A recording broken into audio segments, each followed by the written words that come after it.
What is the best way to articulate a response when you're asked a question in a meeting, conversation, or an interview? Well, to understand this, we need to understand one of the most articulate speakers of our time, Priyanka Chopra. And I was surprised when researching for this video how many comments on YouTube are praising her communication skills. So, after scouring through hours of her footage, we're going to understand what makes Priyanka Chopra such an articulate speaker when she responds to questions, a bulletproof framework you can apply to structure your responses, and learning linguistic tools from her to sound more articulate. But before we get into it, if you're new over here, my name is Radeep from Frantically Speaking. If you like communications-oriented content, you can hit subscribe because we release content all the time on how to better your communication skills. And if you want to take these skills to the next level, you can book a free consultation call with us. The link is in the description to see if we can work together. Let's get started. One of the best things that makes Priyanka Chopra an articulate communicator is that when she communicates a point, she doesn't just leave that point in the air itself and risk it to sound generic. Instead, she makes the point memorable by using the power of anecdotes. Anecdotes are simply short stories which have to convey a particular point by utilizing a memorable incident that happened to you or somebody you know. For example, in this interview with Anupama Chopra, she goes on to talk about how her parents always took her opinion even when she was a little kid. And that made her understand the importance of being valued, of getting everybody involved, no matter how young or old that person might be, no matter what their sex is. And it's just about the feeling of inclusion without being sarcastic about it. Now, watch how she communicates that point. From I was 4 years old, my father encouraged opinions where I used to sit with, my parents' friends. And my dad comes from a, middle class background. So does my mom, Ambala, conservative background. But he always asked for my opinion, and not in a flippant way. Ki, "Achha, let's see what a 4-year-old has to say," but in a serious way. And that always made me feel like I'm important. And that's it. She talks about how her dad made her feel included without being flippant. But that can be forgotten in any moment. Instead, she supports that point by using this anecdote. And I told this story actually, I think I told it in my book, but it was really interesting. In military houses, they have nameplates outside your barracks where it says who's staying here. So my father was a major back then, and mother was a captain. So the nameplate said Major Ashok Kumar Chopra and the captain Madhu Chopra. So I looked at it when it was being installed and it was hammered into our house, and I asked my father, I must have been in kindergarten, I think that time. So KG mein baith ke, I asked my father, I said, do I live in this house? And he said, yes, you do. So I said, then why is my name not up there? And my dad changed the nameplate. And it said Priyanka Mimi Chopra KGB, which was kindergarten B. Now, automatically, the point becomes so much more memorable. I don't think I will forget that when I think of Priyanka Chopra. And whenever we communicate a point, by supporting it with an anecdote helps us to make the point a lot more memorable. We don't need to use it all the time because we might risk rambling. Instead, to use it on fairly important points itself can help those points stand out and become a lot more memorable. A great way to practice this is in low pressure environment, especially when you talk to friends and family. I clearly remember this one time when my friend, who's a fitness freak, was trying to tell all of us who are not so much into fitness the importance of working out. And he would keep on telling us different things and the benefits of it and everything. Nobody took him seriously. But this one time, his gym buddy came with us to hang out.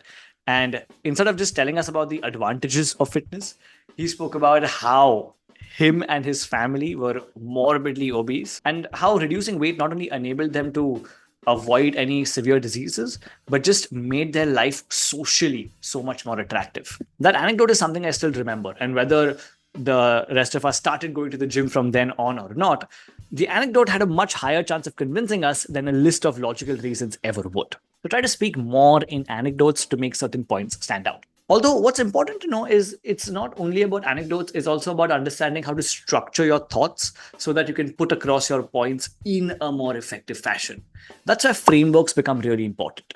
Framework-based thinking goes under the philosophy that communication doesn't start in the mouth, it starts even before you begin thinking of what to say. And Priyanka Chopra uses sentence structuring very effectively to respond and sound articulate. And we found an instance where she uses a very fundamental framework called as PREP. PREP stands for point, reason, example, and point again. It means when you are asked a question, you start by just answering the main point. You support it with a logical reason. You provide your example for it and then conclude with the point again. Watch how she does this in this clip. What advice do you give them when they're advocating for themselves to get the good stuff in life?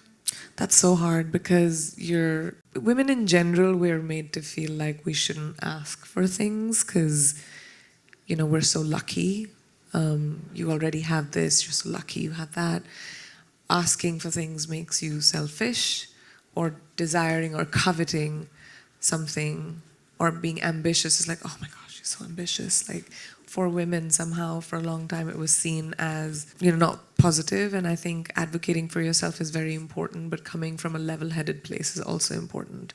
If you're advocating for yourself, know what you're advocating about. Women have to prove ourselves twice as hard for most jobs. So if you're advocating for yourself, do your homework. Make sure you research enough to know what you're talking about. So whoever you're advocating to does not have anything that they can say except yes. Yes, you have to get that because, so that's the way we can help ourselves. Of course, there are some times you don't have the luxury of being able to, do research and come with, a coherent solution forward. And you have to just advocate for yourself and you have to scream really hard. And that's okay too. I think it's okay as long as you're advocating for yourself, because that's extremely crucial for young girls to do. My parents taught me how to do that when I was 2 years old. Ask for what you want. You may or may not get it, but ask. Open your mouth and ask. Now, prep is just one framework which you can use to structure your thinking. There are more to utilize for different situations. The more you practice frameworks, the more organized your thinking will become.